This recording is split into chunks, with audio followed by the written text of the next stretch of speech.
معزز حاضرین اکرام، انشاءاللہ سورہ یوسف کے بعد جو ہمارے سامنے صورت آتی ہے سورۃ الرعد، جو اللہ کے نبی علیہ الصلاۃ والسلام پر مکہ میں نازل ہوتی ہے، جس میں 43 آیات اور 6 رکوع پائے جاتے ہیں۔ یوسف علیہ الصلاۃ والسلام کے واقعے سے دلائل، براہین، حق اور باطل، صبر، تقوی، اللہ کی تدبیر بیان کر کر اہل مکہ کو یہ بتایا گیا کہ اللہ تبارک و تعالیٰ کی تدبیریں کس طرح کامیاب ہوتی ہیں، اور جو صبر کرتا ہے اللہ تبارک و تعالیٰ دنیا اور آخرت میں کس طرح اس کو بلند مرتبے پر فائز کرتا ہے۔ یہاں پر عقلی دلائل اس صورت کے اندر دی جا رہی ہیں۔ رعد کا معنی بجلی کا ہوتا ہے، اور اس صورت میں حق کی طاقت اور باطل کی کمزوری بیان کی گئی ہے کہ حق کے اندر جو پاور ہوتا ہے، جو طاقت ہوتی ہے، جو دل و دماغ پر اثر انداز ہوتا ہے، باطل کبھی اس طرح اپنا اثر کسی پر نہیں چھوڑتا۔ سچ بات اور جھوٹ بات میں بھی یہی فرق ہے کہ اگر سچ ہے تو یقیناً جب وہ بیان کرنے والا بیان کرتا ہے تو اس کا اثر ہمیشہ باقی رہتا ہے، اور جھوٹ وقتی طور پر اگر بیان کر لیا جائے، بتا دیا جائے اور اس کو کچھ دنوں کے بعد پوچھا جاتا ہے تو وہ جو جھوٹ پر مبنی بات ہوتی ہے وہ تبدیل ہو جاتی ہے، اور حق کی کیفیت یہ ہوتی ہے کہ کئی سالوں کے بعد بھی اگر آپ سے اس سے پوچھے کہ یہ معاملہ کیا تھا تو وہ من نوعاً اس کو بیان کرتا ہے۔ یہاں پر اس صورت کی فضیلت کے اندر یہ بات ہمیں ملتی ہے، اس سے پہلے یہ چیز بھی یہاں بیان کی گئی ہے کہ یہ صورت میں توحید ربوبیت کی بنیاد بتائی گئی ہے، اور اسی کے بنیاد پر توحید الوہیت کو منایا گیا ہے۔ توحید ربوبیت، توحید الوہیت آپ سبھی جانتے ہیں۔ ربوبیت رب کے جتنے کام ہوتے ہیں وہ سارے کام یہاں پر بیان کیے گئے ہیں کہ اللہ کس طرح زمین کو بنایا، آسمان کو بنایا، سورج کو بنایا، چاند کو بنایا، اور زمین سے کس طرح کہ اللہ تعالیٰ نے پھول اور پھل پیدا کیے۔ سارے کام اللہ کے یہاں پر توحید ربوبیت بیان کی گئی، اور اس کے بعد کہا گیا کہ یہ سارے کاموں کو جو انجام دینے والا ہے وہ ہمارا الہ ہے، وہ ہمارا معبود ہے، اسی کی عبادت کی جائے، اس کے علاوہ کسی اور کی عبادت نہ کی جائے۔ اس کی فضیلت میں ابن ابی شیبہ اور مروزی نے کتاب الجنائز میں ایک قول نقل کیا ہے حضرت جابر بن زید سے۔ وہ بیان کرتے ہیں کہ جب وہ کسی کی جان کنی کی حالت میں کسی کو دیکھتے، یعنی زندگی سے رخصت ہونے کا وقت، موت سے قریب کا وقت، اس حالت میں جب کسی کو دیکھتے تو اس کے بعد سورۃ الرعد ان کے پاس جاتے اور سورۃ الرعد پڑھتے، اور پڑھنا بہتر سمجھتے تھے، اور وہ یہ کہتے تھے کہ یہ سورت مرنے والے کی تکلیف کو کم کرتی ہے اور روح قبض کرنے کے مرحلے میں آسانی پیدا ہوتی ہے۔ تو یہ حضرت جابر بن زید سے بات ہم کو ملتی ہے جو کتاب الجنائز کے اندر یہ چیز آتی ہے۔ تو یہاں سے مجھے اور آپ کو یاد رکھنا ہے کہ عام طور پر ہمارے ماحول و معاشرے میں انتقال سے قبل دیکھتے ہیں کہ سورۃ البقرہ کی تلاوت کی جاتی ہے، یا سورہ یاسین کی تلاوت ہوتی ہے، یا قرآن کی تلاوت ہوتی ہے۔ یقیناً یہاں پر اس قول سے، اس بات کا ہمیں علم ہو رہا ہے کہ سورۃ الرعد کے پڑھنے کا حکم ملتا ہے، تو کوشش کریں کہ اگر کوئی ایسا مرحلہ، ایسا موقع آپ کے زندگی میں آئے اور اللہ نے آپ کو آپ کے سامنے دیکھ رہے ہیں کہ کسی کی روح پرواز ہو رہی ہے اس کیفیت میں، تو سورۃ الرعد کی تلاوت کریں۔ دوسری جو بات آتی ہے انتقال سے قبل انسان کے ارد گرد جو لوگ رہتے ہیں ان کے لیے بڑا پیغام یہ ہے کہ اللہ کے نبی صلی اللہ علیہ وسلم نے اپنے چچا کو، ابو طالب کو کیا کیا؟ اللہ کے نبی صلی اللہ علیہ وسلم آئے اور وہاں تلقین کر رہے تھے کہ اے چچا آپ کلمہ پڑھ لو، آپ لا الہ الا اللہ، آپ اس بات کی گواہی دو کہ اللہ تعالیٰ ایک ہے اور محمد صلی اللہ علیہ وسلم اللہ کے بندے اور رسول ہے، میں قیامت کے دن تمہارے حق میں شفاعت کروں گا۔ تو یہاں سے یہ بات آتی ہے کہ ایسی حالت میں جو بھی وہاں قریب میسر ہو انہیں چاہیے کہ کلمہ توحید کا ورد کریں، زور زور سے کلمہ توحید کو پڑھیں۔ کلمہ توحید کو پڑھنے سے یہ ہوگا کہ سننے والا یا اس دنیا سے رخصت ہونے والا اپنی زبان سے کلمہ توحید ادا کر دیں اور انما الاعمال بالخواتیم کے تحت وہ جنت کا مستحق ہو جائے۔ ہم تدفین سے پہلے، نماز جنازہ کے بعد، گھر سے نکلتے وقت، مسجد سے قبرستان جاتے وقت کلمات کو بلند کرتے ہیں، جبکہ حکم یہ ہے کہ وہ اس کے جسم میں روح باقی ہو اور وہ آپ کو سن سکے، ایسی حالت میں پڑھنے کا حکم دیا گیا۔ ہمارے ماحول معاشرے میں ایک الگ ماحول ہے، ایک الگ چیز پتہ نہیں کہاں کہاں سے لوگ اٹھا کر لے کے آتے ہیں اور سالوں سال صدیوں تک اسی پہ رہنا باقی سمجھتے ہیں کہ یہ ہم سنتے آئے ہیں۔ تو کوئی بھی چیز یاد رکھیں، دین کامل ہے، دین کا ہر حکم اللہ کے نبی صلی اللہ علیہ وسلم کے طریقے کے مطابق ہوگا، تبھی وہ ثواب کا ذریعہ بنے گا، ورنہ وہ بدعت ہوگی اور بدعت گمراہی ہوگی اور گمراہی جہنم کا ٹھکانہ ہے۔ تو یہاں پر اس صورت سے یہ بات ہمیں ملتی ہے۔ اس کے بعد یہ صورت شروع ہوتی ہے حروف مقطعات سے، جس کا مقصود جو اصلی ہے وہ اللہ تبارک و تعالیٰ ہی جانتا ہے۔ اللہ نے اس کے بعد یہ بات بیان کی، اللہ نے مثالیں دی۔ دیکھو اب سورہ مکہ کے اندر اترنے والی صورت ہے، اہل مکہ کو اب عقلی دلائل دیے جا رہے ہیں۔ تم رب کو مانو، اللہ کو مانو۔ اللہ الذی رفع السماوات بغیر عمد ترونہا، دیکھو یہ جو تمہارے سروں پر آسمان ہے، جو تمہیں نظر آ رہا ہے، اللہ نے اس کو بغیر ستونوں کے اوپر اٹھایا ہے۔ ایک انسان کوئی چیز کھڑی کرنا چاہتا ہے، بنانا چاہتا ہے، تو اس کو ستون، پلرز کی ضرورت پڑتی ہے۔ اب اللہ تعالیٰ نے مثال دے کر یہ بات بیان کی کہ تم رب کی قوت کو، اس کی قدرت کو، اس کی وحدانیت کو دیکھو کہ تنہا اکیلا اس نے زمین و آسمان کو بنایا، اور آسمان کو ایسے بنایا ہے کہ جس کے اندر کوئی ستون نہیں ہے۔ ایک چھوٹا سا بچہ اس بات کا اندازہ لگا سکتا ہے کہ واقع بغیر ستون کے کوئی چیز کھڑی ہے تو وہ آسمان ہے اور اللہ کی قدرت ہے۔ اس کے بعد اللہ نے فرمایا ثم استوى علی العرش، اللہ تبارک و تعالیٰ کا عرش پہلے کہاں تھا؟ وَكَانَ عَرْشُهُ عَلَى الْمَاءِ، پانی پر تھا۔ جب اللہ نے زمین و آسمان کو بنایا، پیدا کیا، تو اللہ کا عرش 7ویں آسمان پر۔ عرش کے سلسلے میں قرآن کی دوسری آیت بیان کرتی ہے کہ الرحمن علی العرش استوى، اللہ تبارک و تعالیٰ کا جو عرش ہے وہ کہاں ہے؟ عرش استوى اللہ تبارک و تعالیٰ کا 7ویں آسمان کے اوپر۔ امام مالک رحمۃ اللہ علیہ کا ایک قول بڑا مشہور و معروف ہے، وہ یہ بیان کرتے ہیں کہ استوا معلوم، کہ اللہ تبارک و تعالیٰ کہاں ہے ہم کو اس بات کا علم ہے، جو 7 آسمان پر ہے۔ استوا معلوم ان کے کہ اللہ کہاں ہے اس بات کا علم ہمیں بتایا گیا ہے۔ وہ کیفیت مجہول، کس حالت میں ہے اس بات کا ہمیں علم نہیں دیا گیا ہے۔ بیٹھا ہوا ہے، دیکھ رہا ہے، لیٹا ہوا ہے، انسانی صفات ہے، ہم اللہ کے لیے نہیں کر سکتے لیسا کمثلہ شیء۔ تو وہ کس حالت میں ہے، واللہ اعلم، اللہ ہی بہتر جانتا ہے۔ وہ سوال عنہا بدعت، استوا کے بارے میں سوال کرنا بدعت ہے۔ تو امام مالک رحمۃ اللہ علیہ کا یہ قول یاد رکھیں استوا کے بارے میں، تو بڑا آسان ہوگا کہ اللہ تبارک و تعالی عرش پر مستوی ہے۔ اپنے علم کے اعتبار سے ہر جگہ اللہ تبارک و تعالیٰ کا علم محیط ہے۔ یہاں پر وحدت الوجود کا بھی عقیدہ آتا ہے۔ بہت سارے لوگ ہر شے میں اللہ کو مانتے ہیں، ہر چیز کے اندر اللہ تبارک و تعالیٰ ہر چیز پر قدرت رکھنے والا ہے اور آسمان پر مستوی ہے۔ اس کے بعد دوسری مثال اللہ نے دی، وَسَخَّرَ الشَّمْسَ وَالْقَمَرَ، آسمان کو دیکھ لیا آپ نے بغیر ستونوں کے کھڑا ہوا ہے۔ اب دیکھو چاند اور سورج کو، یہ چاند اور سورج جو اپنی ڈیوٹی انجام دے رہے ہیں، وہ کلو یجری لیجل مسمى، یہ دونوں ایک معین مدت تک کے لیے چل رہے ہیں، ایک کے پیچھے ایک کے پیچھے ایک، دن اور رات۔ دوسری جگہ پر اللہ نے فرمایا دن بنائی، رات آرام کے لیے، دن کمائی کے لیے۔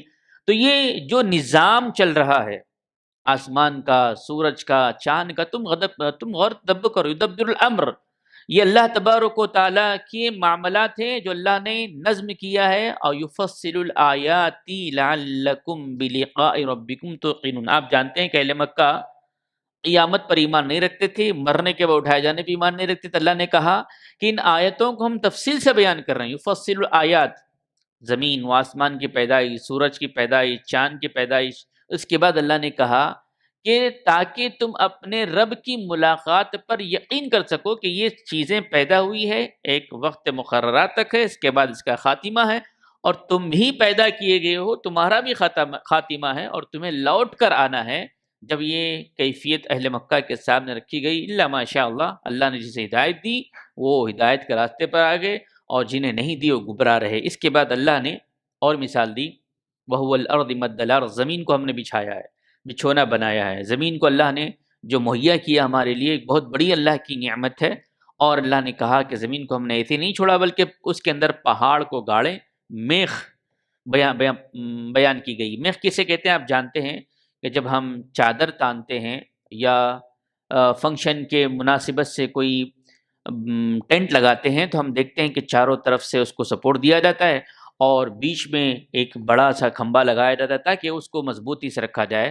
تو اللہ نے دوسری آیتوں میں یہ بات بیان کی زمین کو ہم نے بچھایا اور ہم نے پہاڑوں کو میخ بنایا, کیلے بنائے. بعض مفسرین کہتے ہیں کہ پہاڑ کی جو اوپر زمین پر آپ کو سطح نظر آتی ہے اونچائی اتنی ہی اس کے نیچے موجود ہوتی ہے, اور اس وجہ سے اللہ نے زمین کو تھامے رکھا ہے. اور قیامت جب برپا ہوگی تو پہلے یہ میخوں کو اکھاڑ لیا جائے گا, یہ پہاڑوں کو پہلے ہلایا جائے, اس کے زمین تہس نہس ہو جائے گی. تو اللہ نے کہا کہ ہم نے پہاڑ بنائے, زمین بنائی, اور زمین کو ہم نے یوں ہی نہیں چھوڑ دیا غیر آباد, بلکہ ہم نے اس کے اندر کیا کی, وَجَعَلَ فِيهَا رَوَاسِيَ وَأَنْهَارًا, ہم نے نہریں جاری کی. نہریں, اللہ کی سمندر, نہریں ہم دیکھتے ہیں کہ کیسی کیسی نعمتیں ہیں. اور اس کے بعد اللہ نے یہ بات بیان کی کہ وَمِن كُلِّ الثَّمَرَاتِ, ہم نے کیا کیا, پھلوں کے جوڑے بنائے. اور ان فی ذلک لآیات لقوم یتفکرون, یہ ساری جو نشانیاں ہیں یہ نشانیاں سوچنے سمجھنے والوں کے لیے ہے.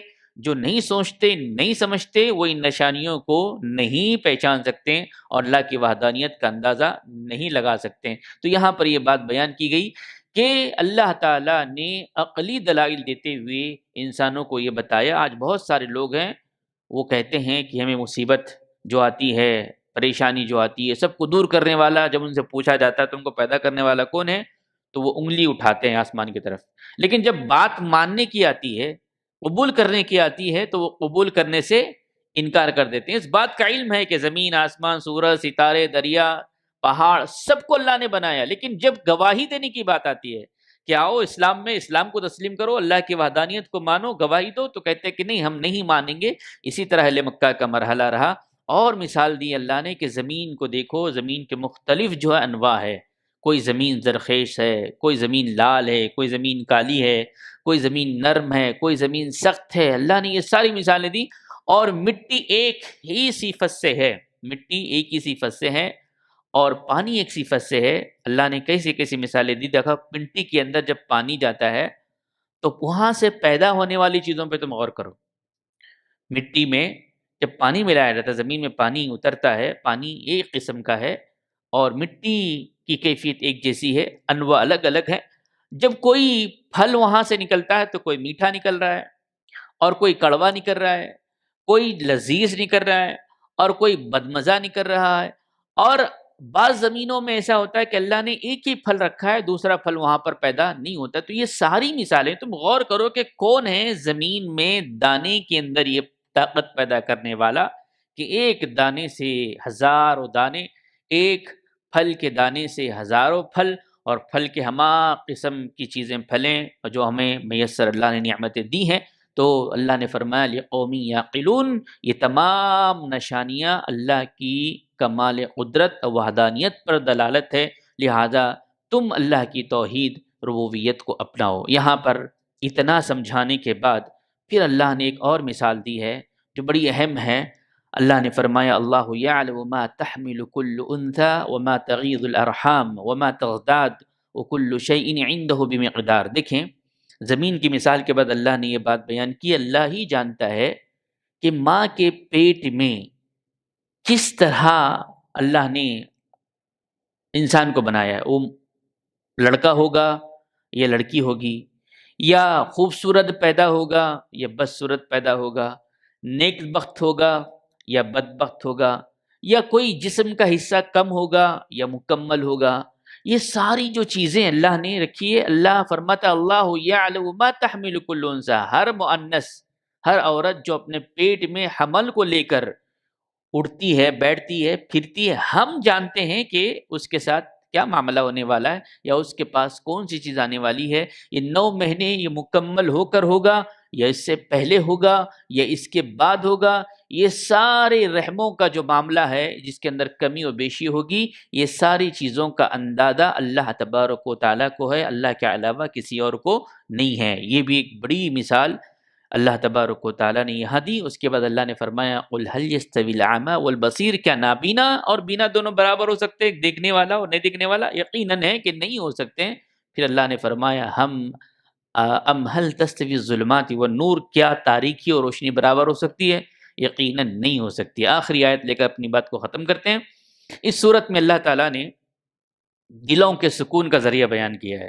آج انسان دل کے سکون کے لیے بہت سارے راہیں اپناتا ہے. اپنے گھر سے باہر نکلتا ہے، کہیں گھومنے جاتا ہے، کہیں سیر و تفریح کے لیے جاتا ہے، کوئی میوزک سنتا ہے، کوئی نائٹ کلب جاتا ہے. الغرض ہر کسی نے اپنا اپنا راستہ اپنایا ہوا ہے. وہ کہتا ہے یہ کرنے سے مجھے سکون ملتا ہے. کوئی شراب کو ہاتھ لگاتا ہے، کوئی سگریٹ کو ہاتھ لگاتا ہے، کوئی جوا کھیلتا ہے، کوئی ریس. الغرض انسان نے اپنے اپنے دل کو سکون پہنچانے کے لیے راہیں بیان اپنا لی ہے، اسی کے اوپر چل رہا ہے. اور اللہ نے یہاں پر یہ بات بیان کی الذین آمنوا وتطمئن قلوبهم بذکر اللہ، جو اہل ایمان ہیں ان کے دلوں کو اللہ تبارک و تعالی اللہ کے ذکر سے کیا کرتا ہے؟ اللہ تبارک و تعالی اطمینان عطا کرتا ہے. اللہ بذکر اللہ تطمئن القلوب. اور خبردار یاد رکھیں اللہ کی یاد ہی سے دلوں کو اطمینان ملتا ہے. اہل علم نے یہ بات نقل کی کہ ذکر سے مراد کیا ہے؟ ذکر سے مراد قرآن کی تلاوت ہے، قرآن کو سننا ہے، قرآن پہ غور فکر کرنا ہے، اللہ تبارک و تعالیٰ کی تسبیح تمحید بیان کرنا ہے، تکبیر بیان کرنا ہے، توحید بیان کرنا ہے. ذکر الہی کے وہ سارے مسنون و معروف طریقے جو اللہ کے نبی صلی اللہ علیہ وسلم نے بیان کیے اس کو اپنانا ہے. تبھی جا کر یہ دل جو اللہ کی بہت بڑی نعمت ہے جسم کے اندر، اور یہ دھڑک رہا ہے، اور جب تک یہ دھڑکے گا انسان زندہ رہے گا، اور جب یہ دھڑکنا بند کر دے گا تو یہ دنیا سے رخصت ہو جائے گا.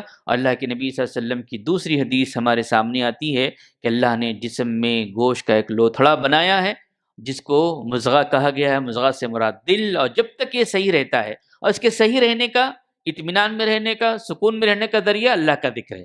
اللہ کا ذکر زبان کے ذریعے سے سبحان اللہ الحمدللہ لا الہ الا اللہ، اللہ کی نعمتوں کو دیکھ کر اللہ کا شکر ادا کرنا. جہاں کوئی چیز آپ کو نظر آئے آپ غور تدبر کریں کہ اللہ نے کیسے بنایا، اس کی قدرت کیسی، اس کی کمال قدرت کیا ہے. توحید ربوبیت یہاں سے سمجھ میں آتی ہے کہ یہ رب کا کارنامہ ہے اور کوئی اور انجام نہیں دے سکتا ہے. تو دلوں کا اگر اطمینان آپ چاہتے ہیں، سکون چاہتے ہیں زندگی کے اندر، اور دل جو بے چین ہوتے ہیں اس طرح بھی شکل داخل ہوتی ہے، تو اللہ نے اور جگہ یہ بات بیان کی وَإِذَا تُتْلَىٰ عَلَيْهِمْ آيَاتُنَا، جب اللہ تبارک و تعالیٰ کی آیتیں ان کے سامنے بیان کی جاتی ہے تو ان کے دل لرزتے ہیں، ان کے دل تڑپتے ہیں. تو یہ کیفیتیں ہمارے پاس نہیں ہیں.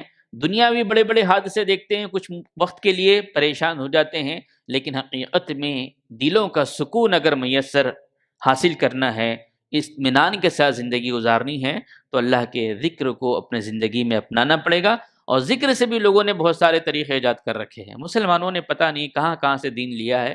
کوئی پیر کی شام میں بیٹھتا ہے اللہ اللہ کا نعرہ لگاتا ہے، یا جمعرات کی شام میں بیٹھتا ہے کچھ پھلوں کے دانوں پر کچھ تسبیحات کو پڑھتا ہے، اور کوئی مہینے کے سال کے مہینوں میں سے کسی مہینے کو اس نے خاص کر لیا ذکر کے لیے، اور اپنا حلیہ بدل لیتا ہے، کیفیت بدل لیتا ہے، عجیب و غریب آواز نکالتا ہے، کہتا ہے میں اللہ کا ذکر کر. اللہ کا ذکر سے مراد ہر وہ ذکر الہی جو مسنون طریقے سے اللہ کے نبی صلی اللہ علیہ وسلم سے ثابت ہو وہی ذکر ہے. اس کے علاوہ ذکر کے محفلوں کے نام پر بدعتوں کو ایجاد کرنا یا بدعتوں پر عمل کرنا یقیناً وہ سکون دل نہیں ہے، بلکہ وہ دل کی تباہی کا ذریعہ ہے. تو یہ کچھ باتیں میں نے اختصار کے ساتھ آپ کے سامنے سورہ رعد سے رکھی. اللہ سے ہم دعا کرتے ہیں کہ اللہ تبارک و تعالی ہمیں قرآن کو پڑھنے، سمجھنے اور اس پر عمل پیرا ہونے کی توفیق عنایت فرمائے. اللہ تبارک و تعالی جب تک رکھے دار فانی میں ہمیں ایمان اور اسلام کی حالت میں رکھے، جب ہمارا خاتمہ ہو تو خاتمہ بالخیر کرے. آمین ثم آمین. وآخر دعوانا ان الحمد للہ رب العالمین. والسلام علیکم ورحمۃ اللہ وبرکاتہ.